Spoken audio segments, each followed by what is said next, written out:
ছেলেদের ভালোবাসা কেমন জানেন? তবে শোনেন, একটি ছেলে ছিল, সে একটা মেয়েকে খুব ভালোবাসত। মেয়েটার হাসি দেখলে তার পুরো দুনিয়াটাই বদলে যেত। প্রতিদিন তারা কথা বলতো, স্বপ্ন দেখত একসাথে ভবিষ্যৎ গড়ার।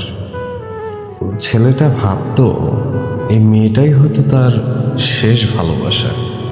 কিন্তু হঠাৎ একদিন মেয়েটা বদলে যেতে শুরু করলো। মেসেজ কমে গেল, কথা কমে গেল, অজুহাত বেড়ে গেল।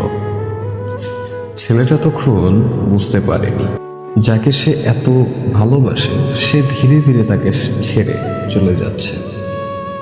একদিন মেয়েটা বলল, আমার পরিবার এই সম্পর্কে মানবে না, আমাকে ভুলে যাও। সেই দিন ছেলেটা কিছু বলেনি, শুধু একটা কথা মনে মনে বলেছিল, আমি তোমাকে কখনোই দোষ দিব না, কারণ তুমি না থাকলেও আমি আজও তোমাকে ভালোবাসি।